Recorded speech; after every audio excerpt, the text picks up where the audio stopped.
Hi guys and welcome to my show. So today we are gonna be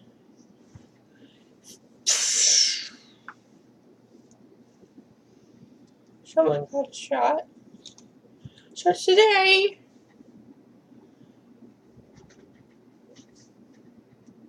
I don't know what to do. I've killed everyone. Come see.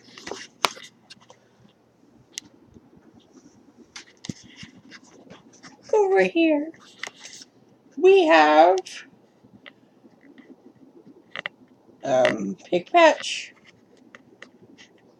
Freddy, Pig Patch Scotch on the ear, shot in our hole. And besides the slime, actually freeze people, so the spring trap shot right there. Orville shot right there. Then Lefty, he got shot in the head. Rockstar Freddy got shot in the head too, but his dribbled down him. Foxy, shot in the level. And, with this.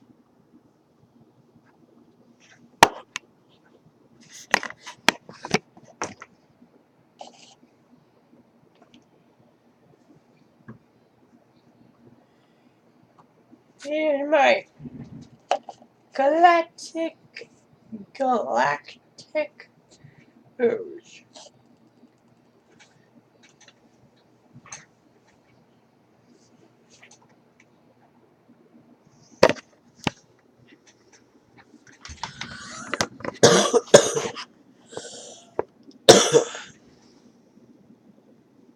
The galactic ooze actually freezes people.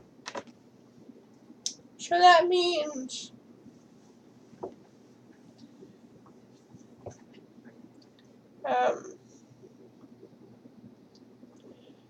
yeah.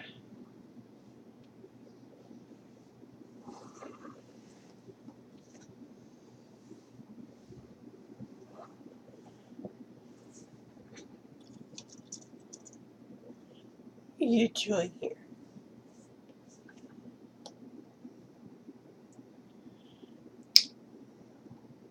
Saving the world. I think I have slime. No. Slime that I used is reverse slime. Which Foxy over there made. He's not alive though, right? No. But I am. That means you're gonna die. Today.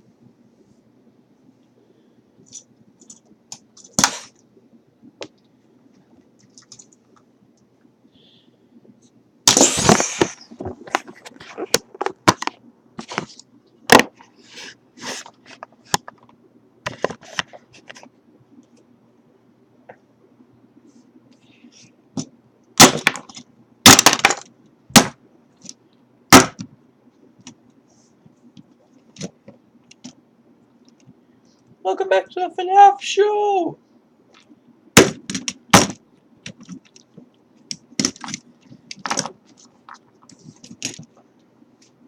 Yeah.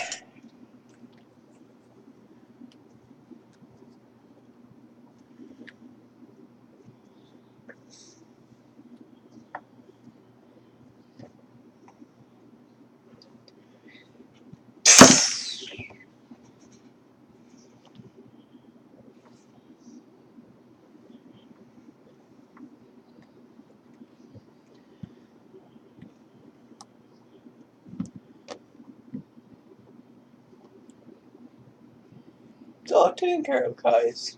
We continue back to the show. Yay! I have to clean this up, so lots of slime.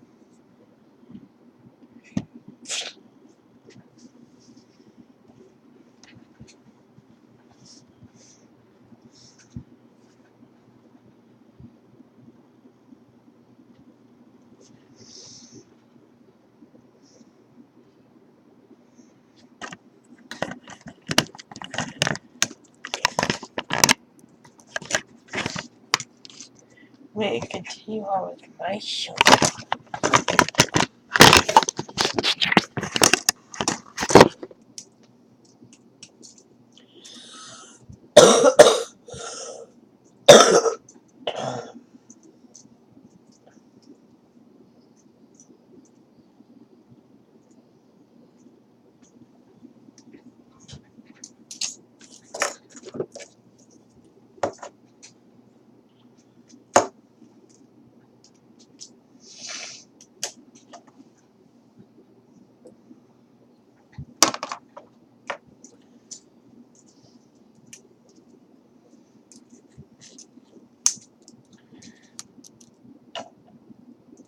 That right there is slime.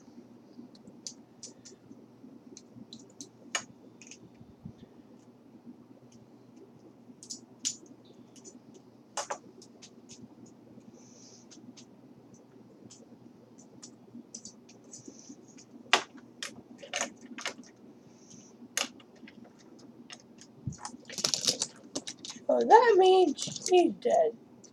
You'll be dead too.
screenshot.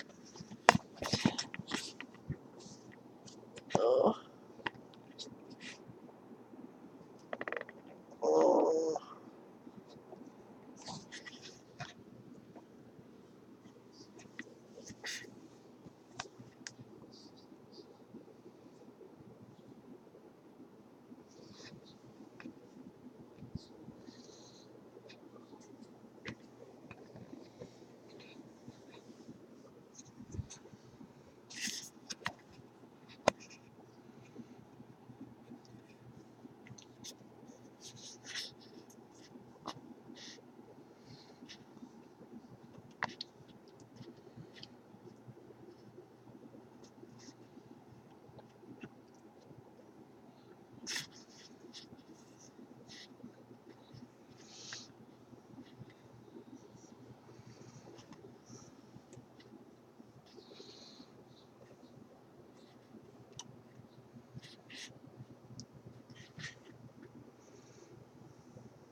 This is all your fault.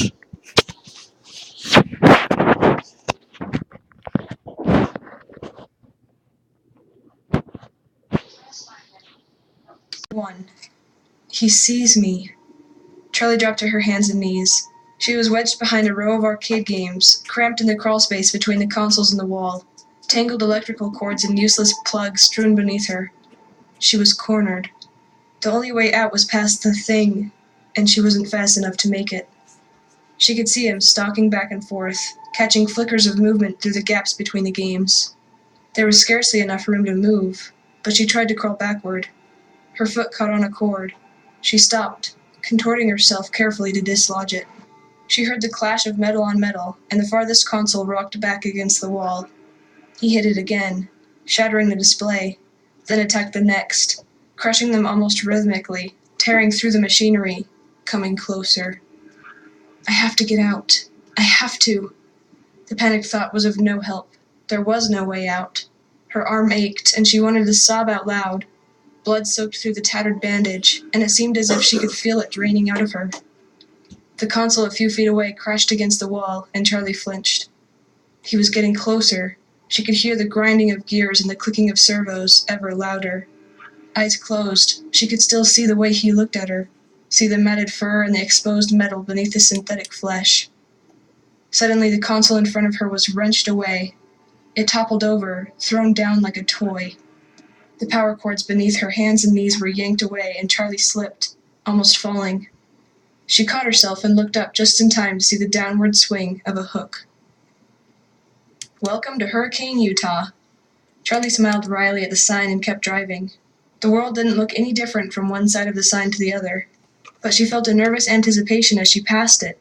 She didn't recognize anything. Then again, she hadn't really expected to, not this far at the edge of the town where it was all highway and empty space. She wondered what the others would look like, who they were now. 10 years ago, they'd been best friends. And then it happened, and everything ended, at least for Charlie. She hadn't seen any of them since she was 7 years old. They had written all the time as kids, especially Marla, who wrote like she talked, fast and incoherent. But as they got older, they had grown apart. The letters had grown fewer and further between, and the conversations leading up to this trip had been perfunctory and full of awkward pauses. Charlie repeated their names, as though to reassure herself that she still remembered them. Marla, Jessica, Lamar, Carlton, John, and Michael. Michael was the reason for this trip after all. It was 10 years since he died. 10 years since it happened. And now his parents wanted all of them together for the dedication ceremony. They wanted all his old friends there while they announced the scholarship they were creating in his name. Charlie knew it was a good thing to do, but the gathering still felt slightly macabre. She shivered and turned down the air conditioning, even though she knew it was not the cold. As she drove into the town center, Charlie began to recognize a few things. A few stores and the movie theater, which was now advertising this summer's blockbuster hit. She felt a brief moment of surprise, and then smiled to herself. What did you expect? That the whole place would be unchanged? A monument to the moment of your departure, frozen forever in July 1985? Well, that was exactly what she had expected. She looked at her watch. Still a few hours to kill before they all meet up. She thought about going to the movie, but she knew what she really wanted to do. Charlie made a left turn and headed out of town. 10 minutes later, she pulled to a stop and got out. The house loomed up before her, its dark outline a wound in the bright blue sky. Charlie leaned back against the car, slightly dizzy. She took a moment to steady herself with deep breaths. She had known it would be here. An illicit look through her aunt's bank books a few years before had told her that the mortgage was paid off, and that Aunt Jen was still paying property taxes. It had only been 10 years. There was no reason it should have changed at all. Charlie climbed the steps slowly, taking in the peeling paint. The third stair still had a loose board, and the rose bushes had taken over one side of the porch, their thorns biting hungrily into the wood. The door was locked, but Charlie still had her key. She had never actually used it. As she took it from around her neck and slid it into the lock, she remembered her father putting its chain around her neck. In case you ever need it. Well, she needed it now. The door opened easily, and Charlie looked around. She didn't remember much about the first couple of years here. She had only been 3 years old, and all the memories had faded together in the blur of a child's grief and loss, of not understanding why her mother had to go away, clinging to her father every moment, not trusting the world around her unless he was there, unless she was holding tightly to him, burying herself in his flannel shirts, and the smell of grease and hot metal, and him. The stairs stretched straight up in front of her, but she did not move directly to them. Instead, she went to the living room, where all the furniture was still in place. She had not really noticed it as a child, but the house was a little too large for the furniture they had. Things were spread out too widely in order to fill the space. The coffee table was too far from the couch to reach. The easy chair was too far across the room to carry on a conversation. There was a dark stain in the wooden floorboards near the center of the room. Charlie stepped around it quickly and went to the kitchen, where the cupboards held only a few pots, pans, and dishes. Charlie had never felt a lack of anything as a child, but it seemed now that the unnecessary enormity of the house was sort of an apology, the attempt of a man who had lost so much to give his daughter what he could. He'd always have a way of overdoing whatever he did. The last time she was there, the house had been dark and everything felt wrong. She was carried up the stairs to her bedroom, although she was 7 years old and could have gone quicker on her own 2 feet. But Aunt Jen had stopped on the front porch, picked her up, and carried her, shielding her face as though she was a baby in the glaring sun. In her room, Aunt Jen set Charlie down and closed the bedroom door behind them.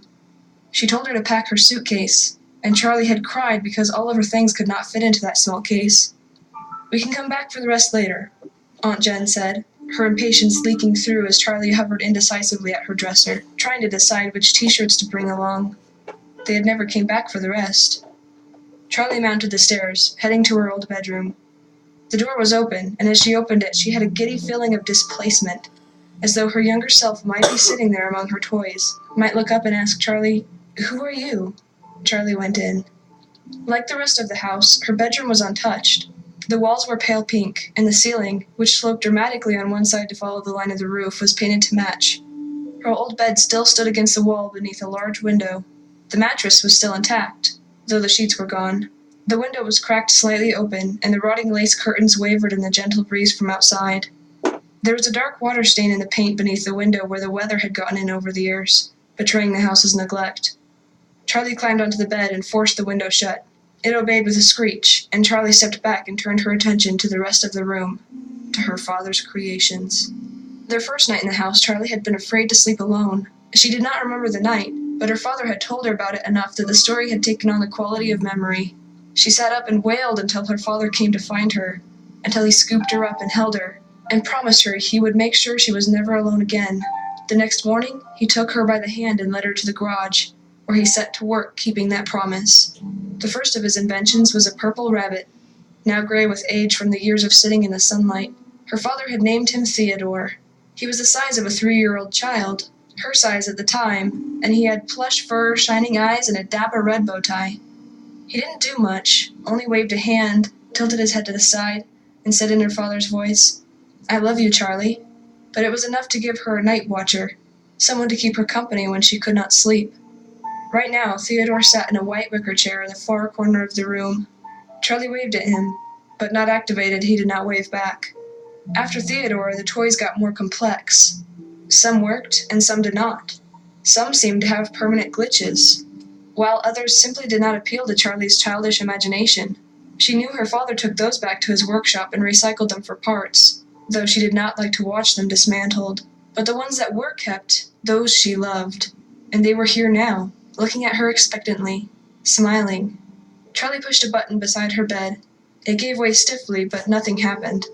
She pushed it again, holding it down longer, and this time across the room, and with the weary creak of metal on metal, the unicorn began to move. The unicorn, Charlie had named him Stanley for some reason she could no longer remember, was made of metal and had been painted glossy white. He trundled around the room on a circular track, bobbing his head stiffly up and down. The track squealed as Stanley rounded the corner and came to a stop beside the bed.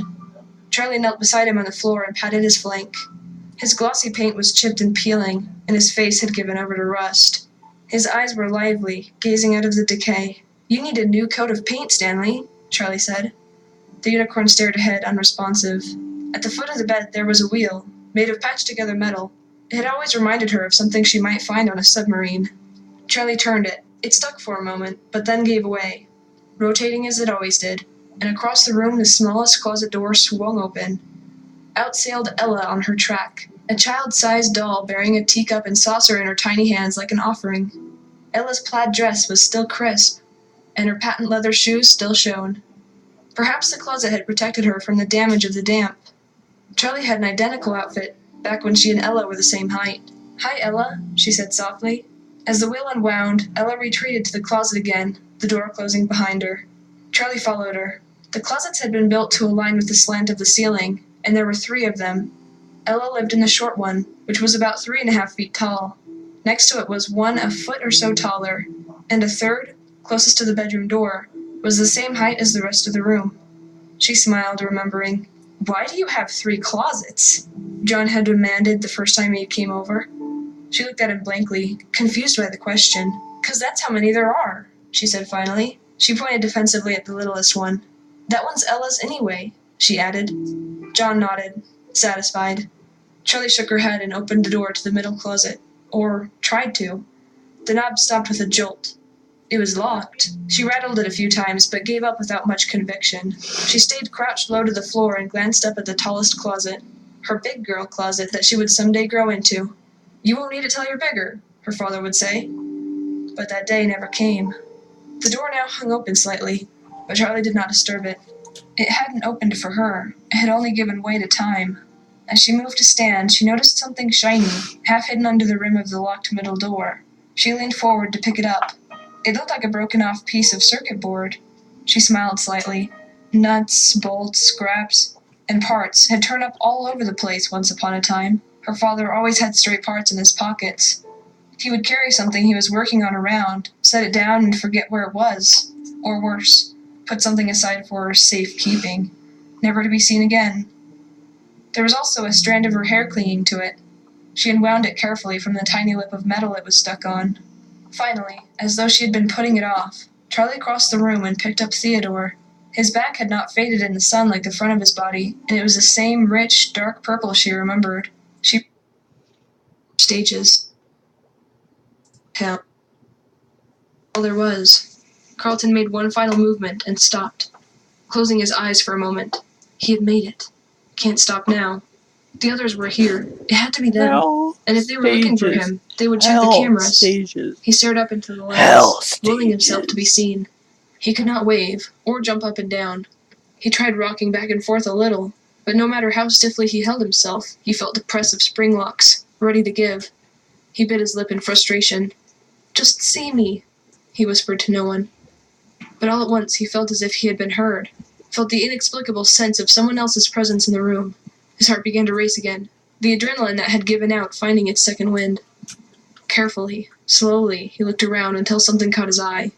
It was only one of the costumes, slumped empty in the shadows, half hidden in the corner of the room. It was motionless, but its face was pointing directly at him, staring. As Carlton looked back, he realized that deep within the recess of the costume's eye sockets were two tiny glints of light.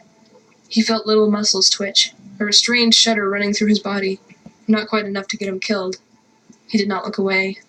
As Carlton held the creature's gaze, he felt himself begin to calm. His heart's pounding erased, and his breath grew even. It was though suddenly he was safe, though he knew the suit he was wearing was still only one flinch, one startled jump from killing him. Carlton kept looking at those two pinpoints of light, and as he did, he heard a voice. In a gasping instant, all the air was sucked from his lungs. As the voice spoke, the voice that he would have known anywhere, that voice he would have given anything to hear again. Carlton began to weep, using all his will to keep his body from shaking. The eyes in the dark were intent on his face, as the voice went on, speaking secrets to Carlton in the ringing silence, telling him things that he dreaded, things that someone had to hear. Chapter 10. The screens lost all their pictures and flipped to static. "Hey!" Marla cried. She banged against the side of the monitor and the image lurched, distorted, then spurted and went out again. She hit it again, and with another spasm of static, the image slowly cleared. As it resolved, the stage appeared. "Something's wrong," Lamar said, and all three leaned in forward to get a better look. "Bonnie," Jason said in a grave tone. "Bonnie," Marla echoed, looking at Lamar with alarm. "Where's Bonnie?" Lamar hit the button on the walkie-talkie. "Charlie?" he said urgently. "Charlie, don't leave the control room." In the control room under the stage, Charlie and Jessica peered at the monitors, scanning for signs of life. "It's too dark. I can't see anything on these," Jessica complained. "There," Charlie said, pointing. Jessica blinked. "I can't see anything," she insisted. "It's Carlton right there. I'm going to get him." Not waiting for a response, Charlie crawled toward the exit. "Charlie, wait," John said, but she was already out the door. It slammed shut behind her, and all three of them heard the dull metal thud of the drop lock falling into place. "Charlie!" John yelled again, but she was already gone. "It's bolted shut," John grunted as he pulled on the door. The walkie-talkie sputtered, and Lamar's voice came choppily from the little box. "Sure. Don't let him fall asleep," she told John in a low voice. "I know," he whispered. "I can hear you, you know," Carlton said, but his voice was flat and fatigued. "Come on," Jessica said. Charlie shut the door behind them and heard John slip the lock back into place. Charlie led the way. The closet with the skylight wasn't far, and they crept down the hallway through the doors without incident. The skylight. Look, there's no way to climb through it, even for me. To get to the roof, I'd have to pull all my weight on the glass. It would break. Even if we had a ladder, this isn't the way out, Jessica said. "We could take the skylight window off," Charlie suggested weakly. "I guess we could break out all the glass. But that just brings us back to the ladder question. We need to look around." A sudden knock on the door caught John's attention, and he sprang to his feet and listened carefully. Charlie knocked again, briefly regretting that they had not come up with some sort of signal. "It's me," she called softly, and the lock slid back. John looked worried. "What is it?" Charlie said, and he cast his eyes in Carlton's direction. Carlton was huddled on the floor, his knees drawn up tight to his chest and his arms wrapped oddly around his head. Charlie knelt down beside him. "Carlton?" she said, and he made a small whimper. She put a hand on his shoulder, and he leaned into her a little. "Charlie, sorry about all this," he whispered. "Shh. Tell me what's going on," she said. She had a sick feeling of dread. Something was really wrong, and she did not know how much was his injury and how much was just exhaustion, pain, and terror. "You're going to be okay," she said, stroking his back and hoping it was true. After a long moment, he pushed at her, and she drew back, slightly hurt, until she saw him pitch forward over the cardboard box, retching again. She looked up at John. "He needs a doctor," he said in a low voice, and she nodded. Dave Miller, but it was unmistakably William Afton. Afton had been fat and affable. The man in the picture was sallow and thin, his skin sagging and his expression unpleasant, as if he had forgotten how to smile. He looked like a poor facsimile of himself. Or maybe, he thought, he looked like he had dropped his disguise. Clay flipped the page to the back to see why the check had been requested, and his face drained white. His breathing stopped for a moment. Then fell, knocking Foxy to the ground and trapping him. Charlie started to run, but his hook shot out and snared her leg, cutting into her. She screamed, falling to the ground. She kicked at him with her other foot, but his hook was stuck deep in her leg. Every time he jerked back, she felt the impact. But still staring down, she waved him off. The next morning, they began to go their separate ways. Marla offered to drive Lamar and Jessica to the bus station, and they said their goodbyes with hugs and promises to write. Charlie wondered if any of them meant it. Marla probably did, at least. They pulled out of the Burke's driveway. "So, my bus isn't till later," John said as Marla's car disappeared around the bend in the road. "I wouldn't mind a few more hours in Hurricane," Charlie answered. To her surprise, she realized it was true. John flashed her a quick, almost nervous smile. "Okay then," he said. "Let's get out of there. Let's go somewhere. Anywhere." When they were alone in the car, excitement was about to turn to frustration. He saw it too. Suddenly he laughed and pointed to the crow. Charlie nodded, and he met her eyes, looking at her with an expression of pure, boundless delight, as if it would fill him to bursting. "Oh, Charlotte," he said.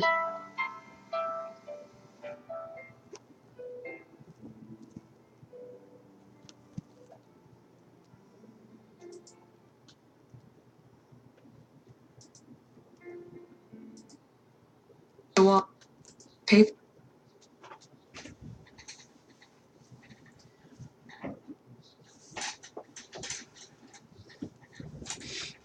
And that's all I have for today. Hopefully, you had a great time. So, I want to say a few things. First off,